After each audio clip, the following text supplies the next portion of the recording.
നമ്മൾ ആനക്കൊമ്പ വെണ്ടയുടെ വിത്ത് പാവിയിട്ട് ഇതാ ഒരു 2 ആഴ്ചയായി. നല്ല ഇതാ 3 നില പരുവത്തിൽ എല്ലാ വിത്ത് മുളച്ചിട്ടുണ്ട്. ഒരു 5-8 വിത്ത് തന്നെ ഉണ്ടായിരുന്നുള്ളൂ, അതെല്ലാം മുളച്ചിട്ടുണ്ട്. അപ്പോൾ അതിനെ മാറ്റി വെച്ചെടുക്കാൻ പോവാണ്. അപ്പോൾ എല്ലാം പറിച്ച് വെക്കാനുള്ളതാണ്. തൽക്കാലം ഒരെണ്ണം ഈ ഗ്രോ ബാഗിൽ എങ്ങനെയാണ് പറിച്ചേക്കുന്നത് കാണിക്കാം.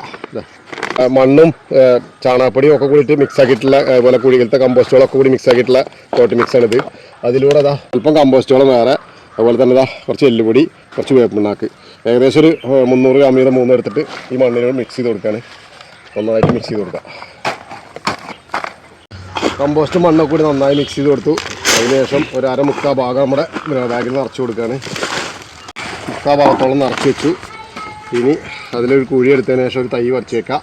നല്ലതാ കൈ കൊണ്ട് തന്നെയാണ് എടുക്കുന്നത്. അപ്പോൾ അടിവേരോടെ നമുക്കിട്ട് കിട്ടും. അതേ രീതിയിൽ വേരോടെ പറിച്ചെടുത്തിട്ടുണ്ട് കേട്ടോ.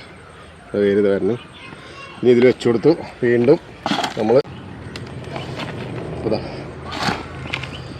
ഇതേ രീതിയിൽ വെച്ച് കൊടുത്തു. ഇനി ചെറുതായിട്ടൊന്ന് നനച്ച് ഒരു 2-3 ദിവസം തണലിൽ തന്നെ വെക്കണം. അതിനുശേഷം നമുക്ക് വെയിലത്തേക്ക് എടുത്ത് വെച്ചിട്ട് നന്നായി വളർത്തിയെടുക്കാം. അപ്പോൾ ഇതേ രീതിയിൽ നമുക്ക് ഏത് തൈയും പറിച്ച് മാറ്റിയേക്കട്ടെ. അപ്പോൾ സംഭവമല്ലേ, ഇഷ്ടപ്പെട്ടാൽ ലൈക്ക് ചെയ്യട്ടെ. ബൈ.